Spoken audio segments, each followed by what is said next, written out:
dans les tensions au Kinshasa et Kigali. Le président rwandais Paul Kagame a affirmé que son pays ne pouvait pas continuer à accueillir de réfugiés congolais. Une affirmation rectifiée un jour après par le régime Kagame, mais l'administration Tshisekedi reste très remontée et parle d'une tentative de recul sur un chantage malheureux. Avec ces nouveaux épisodes, peut-on espérer à la fin de l'escalade politique entre les deux pays ou n'y a-t-il plus d'espoir? Ou encore, quel chemin critique à suivre pour une solution durable et profitable à tous? Mesdames et messieurs, c'est autour de ces questionnements que va tourner votre émission Géopresse, une émission que j'ai le réel plaisir de vous présenter. Je ne serai pas seul pour répondre à toutes ces questions. Je reçois de journalistes. J'ai à ma droite Dieudonné Boinali, journaliste au groupe de presse Géopolis Forum, à qui je dis bonjour. Bonjour Jojo Moulapa, bonjour à mon co-débatteur Patrick Ilunga, bonjour aussi à tous nos téléspectateurs. Merci. Et Patrick Ilunga, vous n'êtes plus à présenter dans Géopresse. Vous êtes journaliste au groupe de presse Géopolis Forum. Je vous salue également. Bonjour Jojo, bonjour à mon co-débatteur Dieudonné Bonali, bonjour également à tous nos téléspectateurs. Merci, très heureux de vous avoir sur ces plateaux et je crois que c'est le premier numéro de l'année 2023. Je profite en même temps pour souhaiter une heureuse année à vous et aussi à nos fidèles téléspectateurs. Merci. Bon, nous commençons cette émission mais en faisant un tour d'horizon de dates clés de relations entre la République démocratique du Congo et la République du Rwanda qui ne sont plus au beau fixe. En 1959, les tensions liées à la discrimination et à l'exclusion de groupes ethniques au Rwanda n'ont pas tardé à s'exporter sur le territoire congolais. Les Congos s'étaient ainsi retrouvés à héberger de réfugiés Tutsis qui avaient fui les violences ethniques de la révolution rwandaise. En 1996, le 13 septembre, Kinshasa a accusé le Rwanda de fomenter de troubles dans les sites Kivu. Et en octobre de cette même année, il y a eu démantèlement de camps de réfugiés rwandais Hutus établis depuis 1994 dans le Kivu par l'AFDL, coordonné par l'ancien président Laurent Désiré Kabila. En 1997, au mois de mai, Laurent Désiré Kabila se proclame chef de l'État après le départ de Mobutu Sese Seko à Kigali. L'homme fort du régime Paul Kagame affirme que le Rwanda a planifié et dirigé la rébellion qui a conduit à la chute de Mobutu en participant directement au combat. Le 2 août de 1997, début d'une nouvelle rébellion dans les Kivu impliquant plusieurs pays. Kinshasa accuse le Rwanda d'agression. En novembre, le Rwanda justifie son intervention par des raisons de sécurité nationale. Le 10 juillet 1999, un accord de cessez-le-feu est signé par Kinshasa et ses alliés, Zimbabwe, Angola et Namibie, ainsi que par l'Ouganda et le Rwanda, puis rectifié par le faction rebelle. Le 1er février 2001, Joseph Kabila, l'ancien président qui a succédé à son père, rencontre le président Kagame. Mais le 16 avril 2021, un rapport d'experts de l'Organisation des Nations Unies accuse le Rwanda, l'Ouganda, le Burundi de piller les richesses de l'ex-Zaïre, actuellement la République démocratique du Congo. Le 5 octobre 2002, le Rwanda rapatrie officiellement le dernier soldat de son contingent de plus de 20 000 hommes. Le 9 octobre 2008, Kinshasa va de nouveau accuser Kigali d'envoyer des troupes sur son territoire pour appuyer la rébellion du Conseil national pour la défense du peuple CNDP de Laurent Nkunda que de nouveaux combats opposés depuis fin août aux forces gouvernementales. Le 20 janvier 2009, lancement de l'opération conjointe par le FARDC et l'armée rwandaise contre le rebelle Hutu rwandais dans l'Est qui a abouti par ailleurs à l'arrestation de Laurent Nkunda Batwari. Le 17 octobre 2012, un rapport confidentiel de l'ONU accuse de nouveau le Rwanda et l'Ouganda de continuer à armer le rebelle du mouvement du 23 mars dans l'Est de la RDC. Le 13 novembre de la même année, le Rwanda accuse à son tour l'armée congolaise de l'avoir délibérément bombardé avec de chars et de mortiers. La RDC a démenti avoir ordonné de tels tirs. En 2022, le mouvement terroriste M23 refait surface, mais ces groupes rebelles a été repoussé par l'armée congolaise hors des agglomérations qu'ils contrôlaient. Actuellement, il y a la force est régionale qui occupe les zones qui ont été conquises par le mouvement, quelques zones qui ont été conquises par le mouvement M23. Voilà le tableau ainsi peint. Nous commençons cette émission avec vous, Dieudonné Boinali, en vous posant cette question.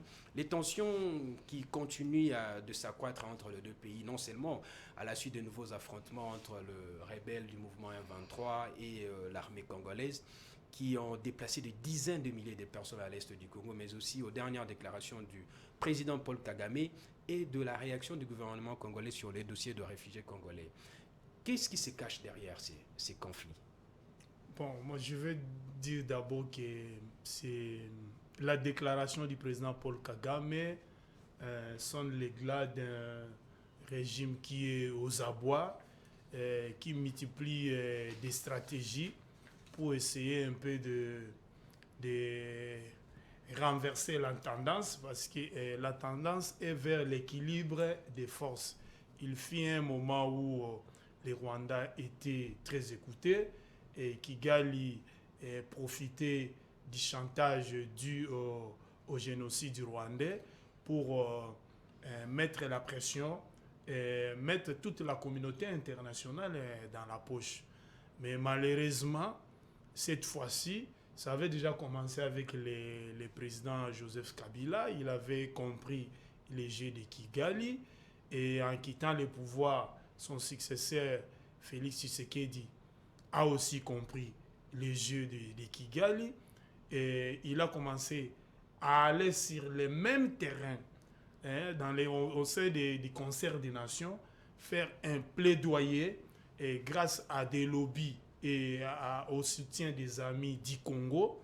Et aujourd'hui, Kinshasa est en train de rééquilibrer un peu les forces.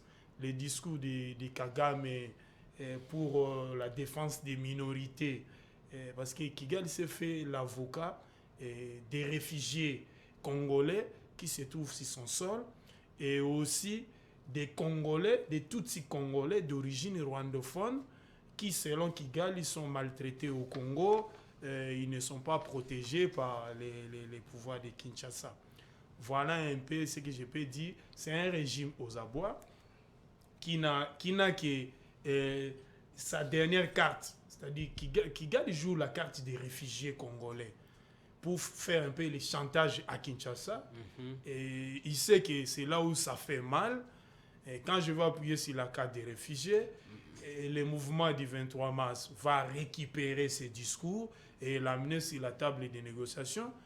Ne l'oublions pas, il y a des négociations en cours entre Kinshasa et les rebelles par l'entremise du médiateur, l'ancien président Kenya, Uhuru Kenyatta. Voilà un peu ce que je peux dire sur la dernière sortie médiatique de Paul Kagame. Et j'ai aimé la réplique gouvernementale du côté de la RDC. À chaque fois que Kigali communique, il y a une réaction, une contre-réaction congolaise. C'est comme ça. On l'a dit, la guerre n'est pas seulement militaire, elle est aussi politique, elle est aussi médiatique, diplomatique et aussi médiatique, puisqu'il faut faire face à la position prise par les porte-parole du gouvernement et qui a été soutenue par les ministres de l'enseignement supérieur universitaire, Ndonzangi. Merci Dieudonné Boinali pour cette analyse. Patrick Ilunga, avec le tableau peint depuis 1959 jusqu'en 2002, on constate que c'est le Rwanda qui est tout le temps accusé par les experts de l'Organisation des Nations Unies.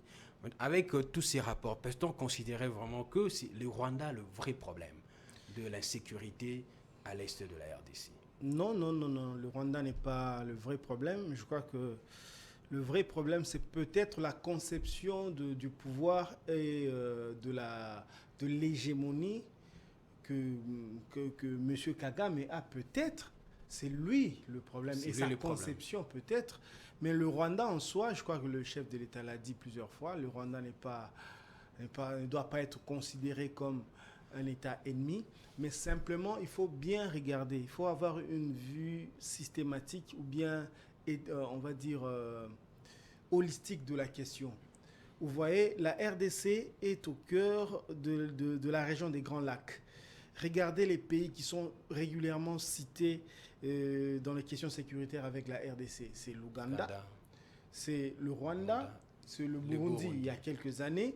Mhm. Et tous ces États-là sont dirigés par des militaires peut-être reconvertis.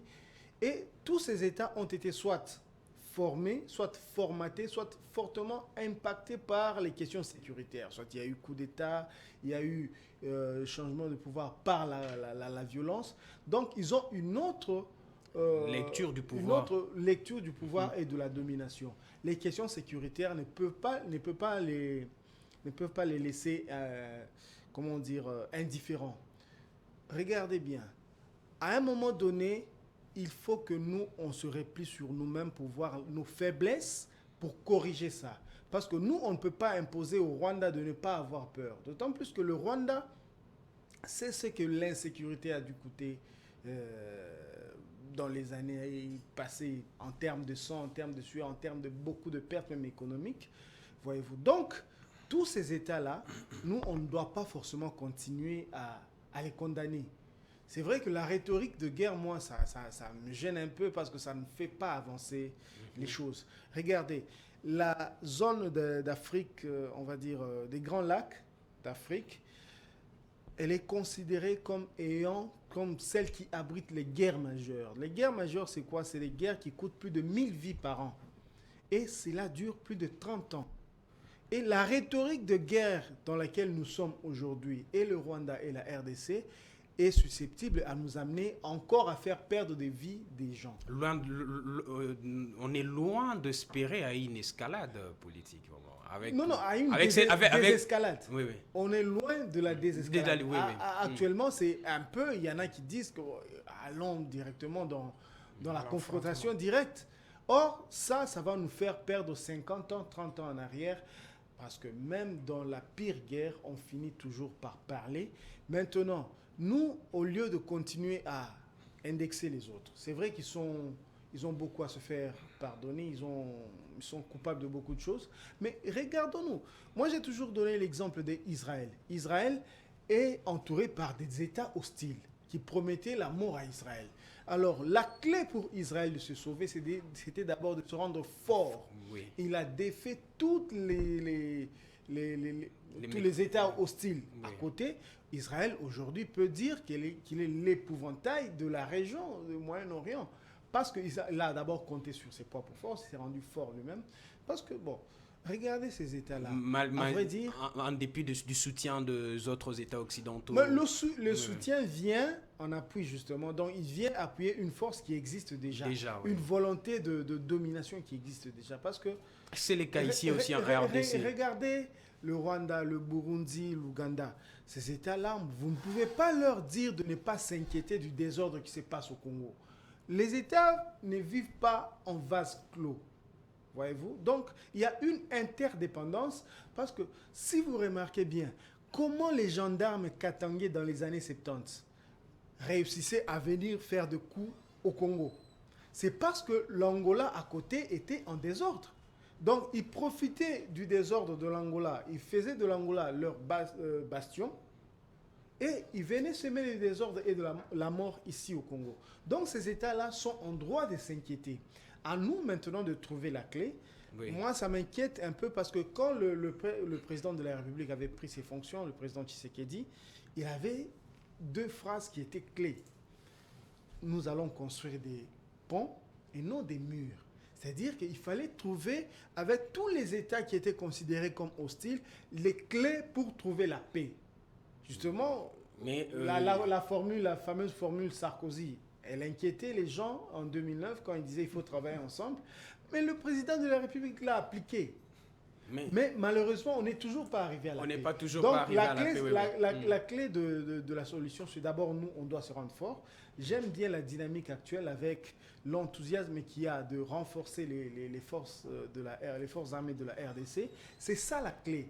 Au lieu de continuer à pleurnicher, on a pleurniché dans toutes les plateformes internationales. Mais aujourd'hui, je crois que la clé, on doit la trouver d'abord chez nous, avant de blâmer les autres, parce que les autres, ils sont en droit de s'inquiéter de ce qui se passe au Congo. Les autres sont en droit de s'inquiéter de ce qui se passe au Congo. Dieudonné Bonali, Patrick Ilunga dit le problème, ce n'est pas Paul Kagame, mais ce n'est pas le Rwanda, puisque le Rwanda doit être considéré comme un pays ami à la République démocratique du Congo, d'après le président de la République, et ça aussi le Congolais partage cet avis, mais c'est Paul Kagame. Moi, je vais vous poser encore la question autrement, je vous l'avais déjà posée, mais ce qui se cache dans ces conflits, est-ce qu'on peut dire que c'est dû à l'exploitation et le trafic illicite de minerais? Est-ce que c'est dû au découpage des frontières coloniales? Est-ce que c'est dû à la question de l'identité des Congolais rwandophones? Est-ce que c'est dû à la présence des FDLR? Pourquoi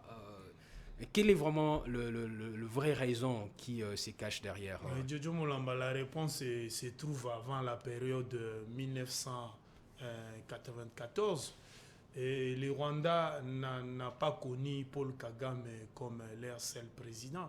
Par le passé, le Rwanda a eu le président Habyarimana comme président de la République. Avant Habyarimana, il y a eu d'autres chefs d'État.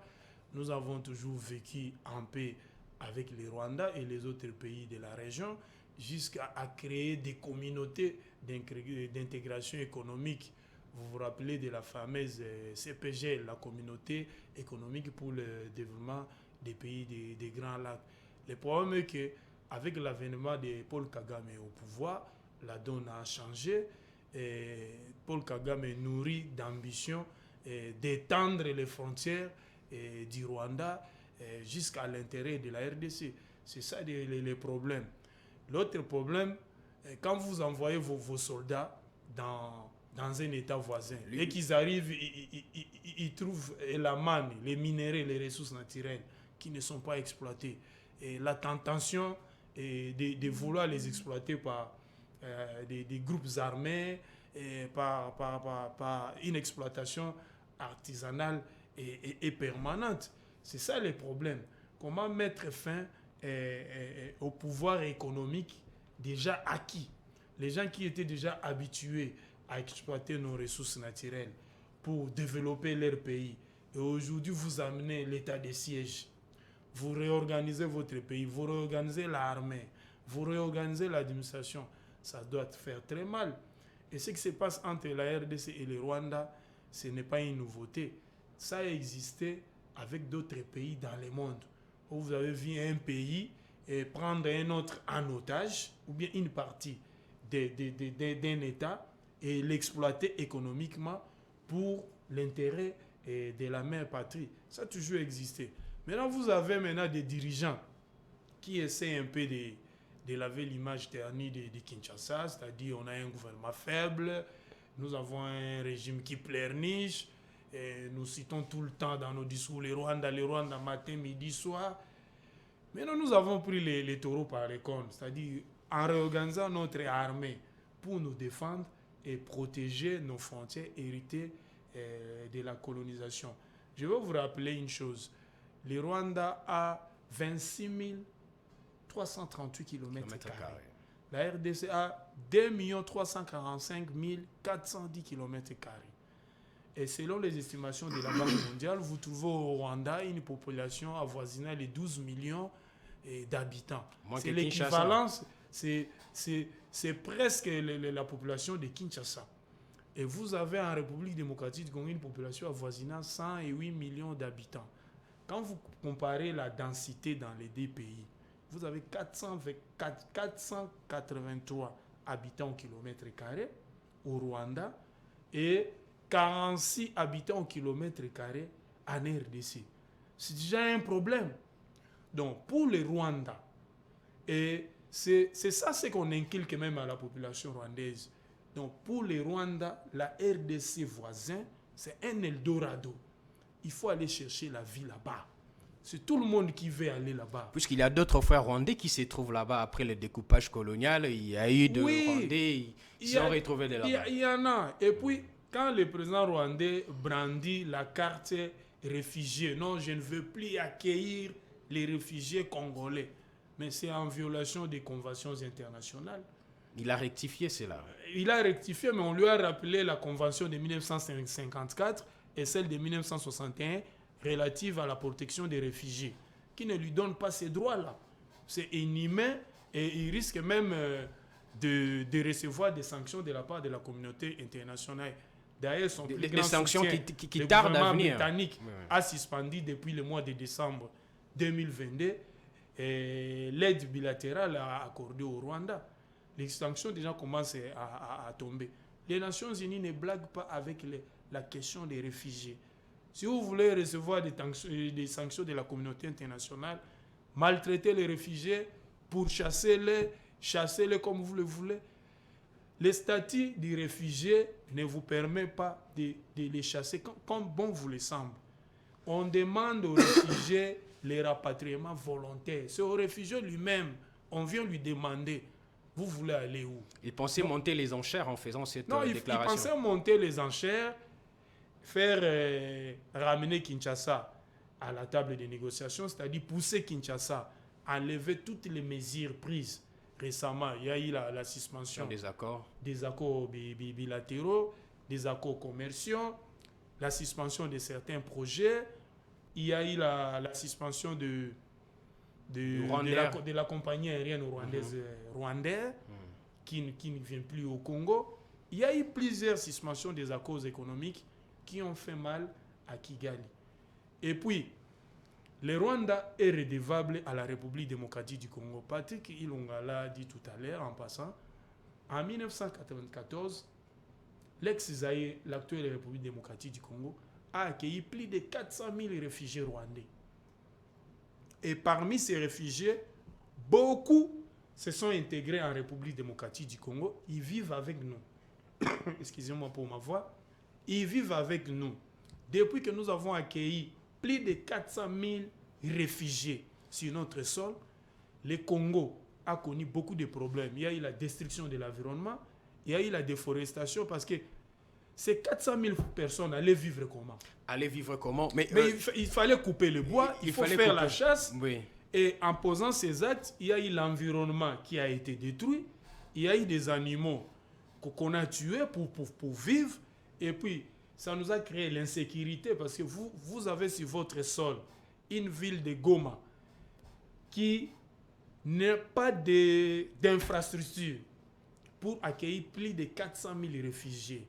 Et vous injectez du coup comme ça 400 000 réfugiés dans une ville comme Goma. Civils et militaires. Et aujourd'hui, si vous allez à Goma, vous avez des difficultés de savoir qui est Congolais, qui ne l'est pas. Parce qu'il y a beaucoup d'étrangers, nous allons revenir. Non seulement des Rwandais, des Burundais, que nous les avons accueillis en tant que pays hospitalier. On ne les a jamais menacés, bien que nous sommes agressés de part et d'autre. Dire que non, on va chasser les réfugiés angolais, on va chasser les réfugiés rwandais.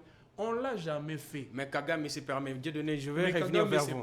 C'est ce qui est regrettable. Mais Patrick Ilunga, cette déclaration de Kagame n'est-elle pas une réponse aux accusations de l'ONU, des États-Unis et de la France qui pointent du doigt le soutien rwandais au groupe rebelle M23 dans l'est de la RDC? Un soutien que le Rwanda dément toujours. Je crois que c'est un peu ça parce que le ministre de la Communication, Patrick Mouya, l'a dit aussi. Il dit, depuis qu'on a commencé à faire voir au monde ce que le régime de Kigali fait exactement au Congo, Kagame, il y a quelque chose qui ne tourne plus rond chez lui. Donc, il a commencé... Lui, il se considère, en tout cas, il se considère comme très, très intelligent.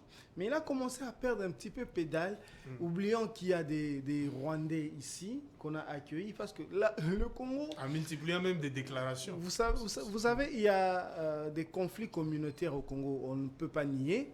Hein? Même à l'ouest de la RDC, il y a des conflits communautaires. Mais il ne faut pas oublier que le Congo, c'est un pays hospitalier. Donc ça, personne ne l'a oublié. Donc il y a des Rwandais ici qui sont en paix. Je sais que pour Kinshasa et pour une partie de l'Ouest, c'est un petit peu difficile. Les Rwandais se cachent.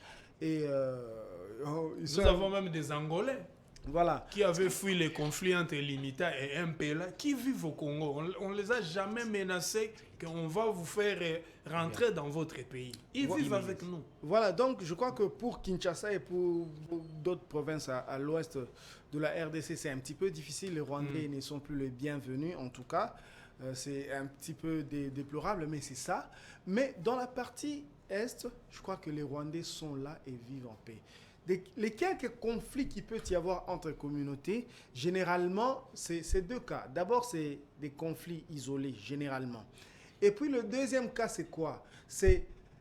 On ne vous attaque pas parce que vous êtes rwandais ou rwandophone, mais parce que vous êtes ici, mais vous complotez contre le pays qui vous a accueilli. C'est ça qui pose le plus grand problème. Mais en général, on ne peut pas dire que le Congo est un pays génocidaire.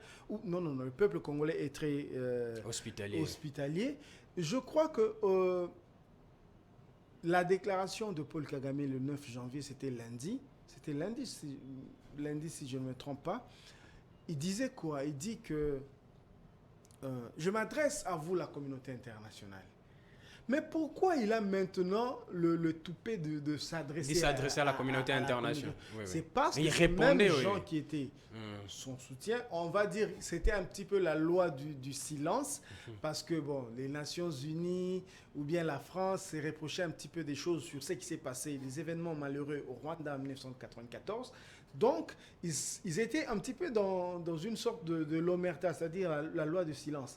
À partir du moment où il commençait à prendre courage pour dénoncer les faits du régime de Kigali, c'est là que Paul Kagame a perdu un peu son tempérament pour commencer à s'adresser à la communauté internationale de manière, on va dire, verte comme ça. Paul Kagame dit quoi?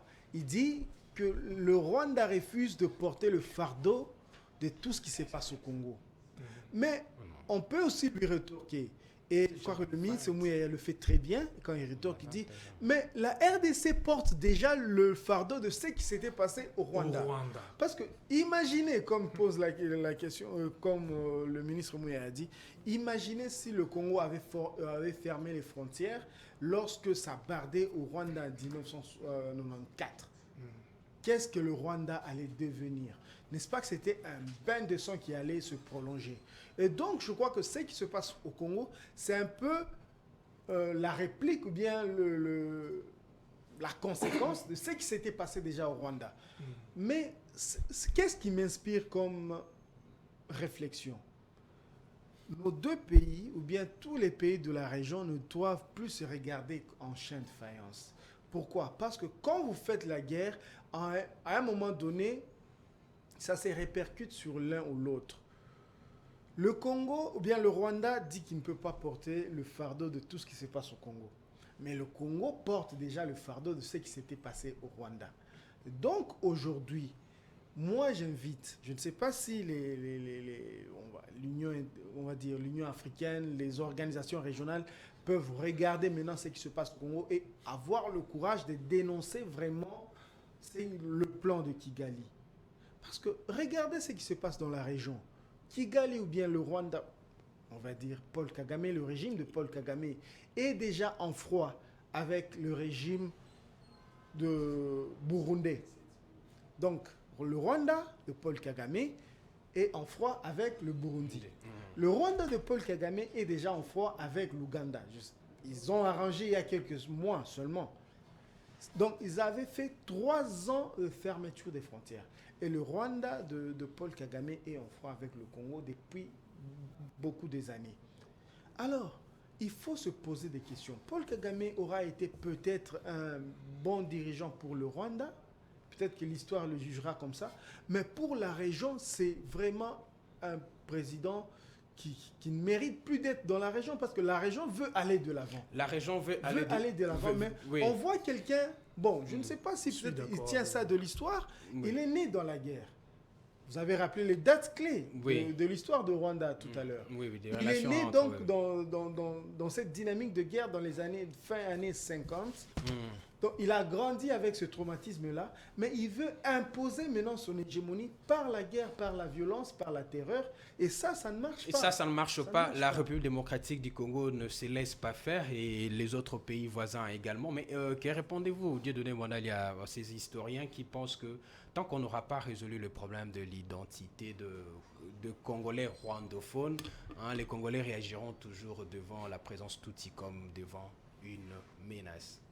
Moi, je dis que c'est faux. Les questions d'identité se vivent dans tous les pays du monde. Dans chaque pays, vous trouvez des nationaux, vous trouvez des étrangers qui ont choisi votre pays comme leur seconde patrie. Et puis vous trouvez des gens qui sont dans, comment on appelle les termes, je dis, dans une situation d'apatridie. C'est-à-dire ils ne sont ni parmi les nationaux, ni parmi les étrangers qui ont immigré légalement en ayant des visas et des cartes de résidence permanente dans votre pays. Si vous allez aux États-Unis, vous avez trouvé des Mexicains et beaucoup d'autres latinos qui sont en situation irrégulière. Même la plus grande puissance militaire du monde, les États-Unis, connaît ces problèmes que nous connaissons. Mais ça n'empêche pas les États-Unis de se défendre, de se développer et d'aller de l'avant. Ce n'est pas pour rien, l'ancien président américain, comment il s'appelle excusez-moi de vous interrompre. Il voulait construire oui. un mur séparant les États-Unis et Donald Trump. Donald Trump. Mais cette constante remise en question de la question remise en question de l'identité congolaise des communautés rwandophones est à l'origine toujours de sources de conflits entre les deux pays. Vous avez beaucoup de Congolais d'origine de la République démocratique du Congo qui vivent à travers les mondes. Vous allez en Belgique, aux États-Unis. D'ailleurs, en Belgique, il y a une forte communauté congolaise. Ces Congolais-là vivant en Belgique, ils peuvent demander à Bruxelles de leur donner tous la nationalité, de participer à la vie publique en Belgique. Moi, je pose la question, pourquoi... Et de devenir aussi des ministres, des députés en Belgique. Pourquoi ils ne le font pas? Moi, je pose la question... Il y a une limite dans l'acquisition de la nationalité. Quand vous choisissez ces pays-là comme votre seconde partie, il y a une limite. Vous ne pouvez pas accéder à tous les droits civils et politiques. Il y a des limites. On va vous dire, par exemple, si nous vous donnons notre nationalité, vous allez vous arrêter au niveau de la députation nationale. Vous ne pouvez pas être, par exemple, candidat président de la République. C'est à nous, à travers la population congolaise, à travers nos chambres législatives, de décider, de dire, par exemple, bon, le monde a évolué et faisons avancer nos lois. Nous avons beaucoup de réfugiés dans notre pays. Ils sont là avec nous depuis plus de 30 ans. Parmi eux, il y a ceux qui participent au développement national. Ils ont investi, ils ont des entreprises, ils ont donné du travail, même à certains nationaux. Donnons-leur la nationalité. Mais on ne peut pas venir nous imposer ça avec une arme à la tête. Dire que non, donnons-nous la nationalité. D'ailleurs, selon nos lois, la nationalité, on ne l'accorde pas collectivement. On la demande individuellement. C'est ça le problème. Vous trouvez des Congolais dans tous les pays des voisins de la RDC. Mais ils ne sont pas l'objet de l'insécurité pour ces pays-là. Vous avez déjà vu Luanda se plaindre de la présence des Congolais en Angola, dire que non, ils contribuent à l'insécurité. Nous avons des Congolais du Congo voisin ici, de Brazzaville. Ils vivent avec nous.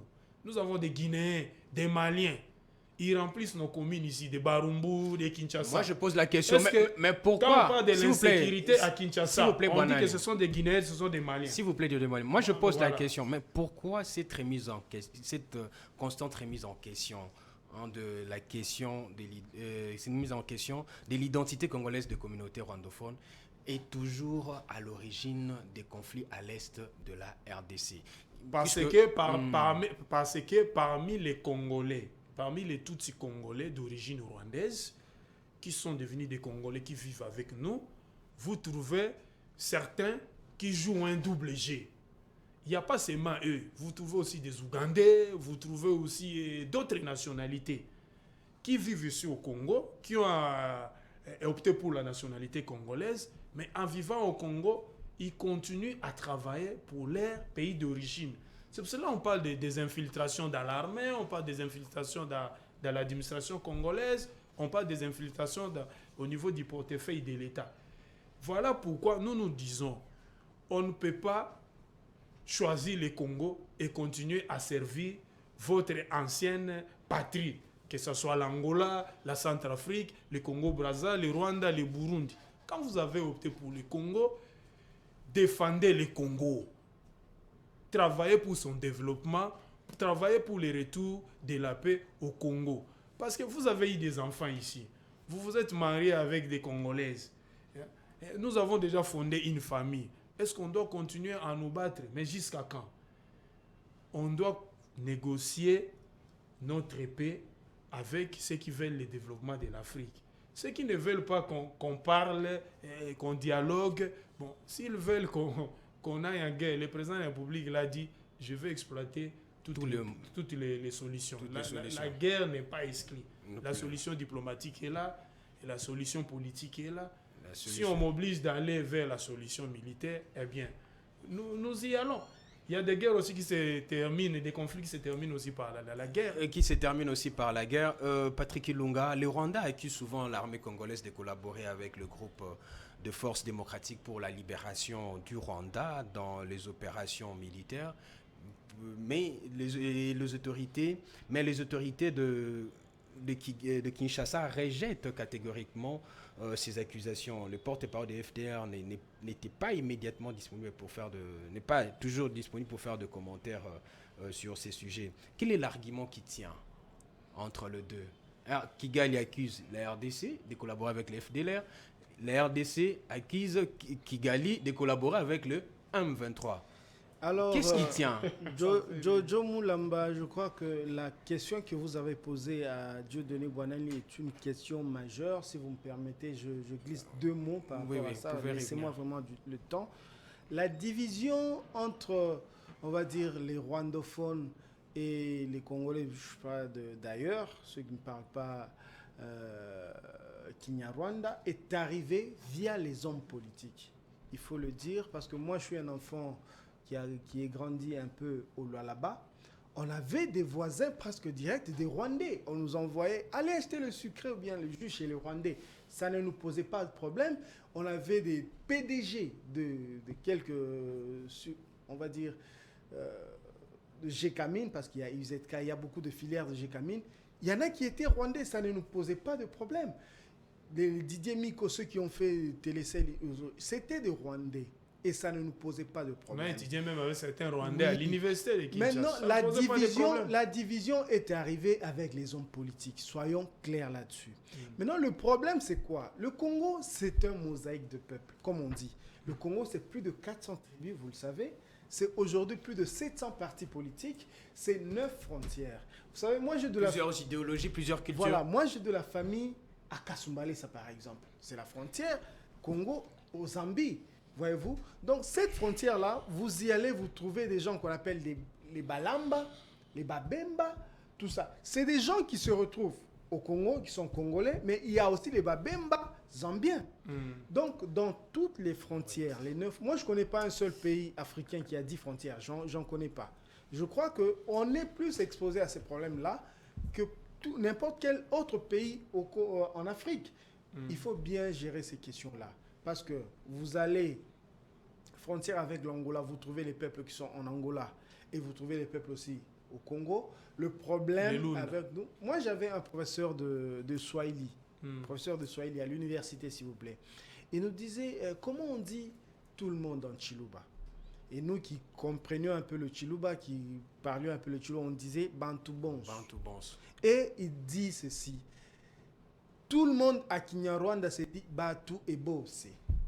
Voyez? Donc, il y a des points communs entre les deux pays. Le problème avec les amis ou bien les frères qui viennent du Rwanda, qui sont rwandophones et consorts, c'est qu'ils sont dans l'État congolais, mais ils ne veulent pas entrer dans la nation congolaise. Donc, eux, ils veulent un peu se reconnaître dans la nation Tutsi et consorts. Voyez-vous? Mais si vous êtes Congolais, mais pourquoi c'est Kagame qui doit vous défendre? Pourquoi? Mais si vous êtes Congolais, pourquoi vous avez la même rhétorique que les Rwandais? Pourquoi? Mais si vous êtes Congolais, au moment où le Congo fait face à un État qui se pose comme un État ennemi, entre guillemets, bien un régime ennemi, mais pourquoi vous défendez les arguments de l'État ennemi? Il ne dénonce même pas l'agression. C'est ça le fond de la problématique. C'est pas que... Non. C'est-à-dire que quand vous avez par exemple un Moulamba, vous parlez du Congo, il vous défend le Congo comme défendrait un Kachoko par exemple. Mais pourquoi vous avez l'argumentaire des ennemis du Congo? Donc, vous suivez par exemple les arguments ou bien la rhétorique de l'enfant Museveni. Parce que le même problème s'est posé aussi en Ouganda. Oui. Les réfugiés rwandais sont partis aussi bien en Tanzanie, en Ouganda, au Burundi et au Congo. Et en Ouganda, ça se pose le même. Donc, la nationalité leur a été accordée. ils avaient posé le même problème. Et le général Kainerugaba, qui est le fils de Museveni, il dit, entre guillemets, la nation Ema Tutsi. Donc, il établit déjà un distinguo. C'est-à-dire que dans l'Est, ils veulent choisir les gens de Tutsi et les Ema comme leurs frères. Donc, ils doivent se rattacher à eux, pas forcément au Congo. C'est ça le problème. C'est ça le C'est problème. ça le problème. Et il y a aussi compatibilité de loi. Vous voyez, je suis toujours dans le commentaire de ça. La nationalité. Il y a aussi incompatibilité de loi. Pourquoi ? Parce qu'au Congo, si vous êtes Congolais, vous ne pouvez pas être Congolais et appartenir et exclusive, n'est-ce pas ?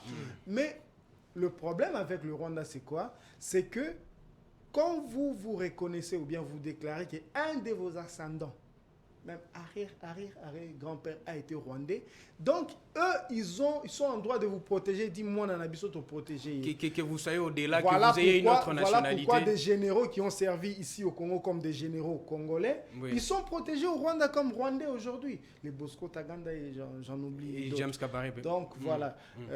Donc si vous m'arrêtez là, donc je vous arrête là. Je vous pose la question puisqu'on tente déjà vers la fin de cette émission. Mais quel chemin critique à suivre? Quelles sont les étapes à suivre pour que le Congolais et le Rwandais puissent trouver une solution durable et sera profitable aussi à tous? Dieudonné Bouanali.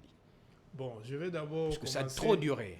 Je vais dire qu'il fut un temps où les pays des 1000 collines, les Rwanda, fut un grand pourvoyeur des réfugiés pour tous les pays de la région. Parce que les conflits communautaires entre les Tutsis et les Hutus n'ont pas commencé avec l'avènement de Paul Kagame au pouvoir. Il y en a eu à l'époque d'Abiyarimana. Avant 1960. Il y en a eu même avant Abiyarimana, même avant les indépendances africaines.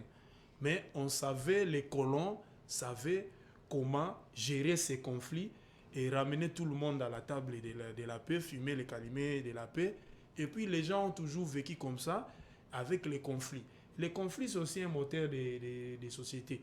Mais on n'arrivait pas au niveau où nous sommes arrivés aujourd'hui, c'est-à-dire les gens s'entretuent avec des machettes, avec des armes, on massacre certaines ethnies, et les conflits de terre, on tue des chefs coutumiers. On n'était pas arrivé à ces niveaux-là. Il y en avait des tueries, mais pas comme au jour d'aujourd'hui, jusqu'à arriver au génocide.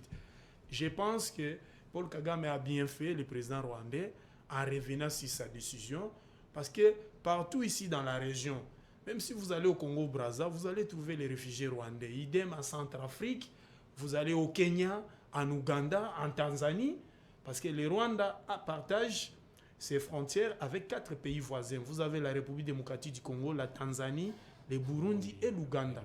Le Rwanda, 4 pays voisins. Et un pays enclavé. Hein? Voilà, un pays enclavé. Avec ces 4 pays voisins, il n'y a que la Tanzanie avec laquelle le Rwanda a de bonnes relations. Avec la RDC, le Burundi et l'Ouganda, les relations ont toujours été tendues. C'est fou pour vous dire que c'est déjà un pays problématique. Mais déjà, dans l'histoire, ils ont eu maille à partir avec la Tanzanie aussi. La Tanzanie aussi. Même si aujourd'hui, ils ont de bonnes relations.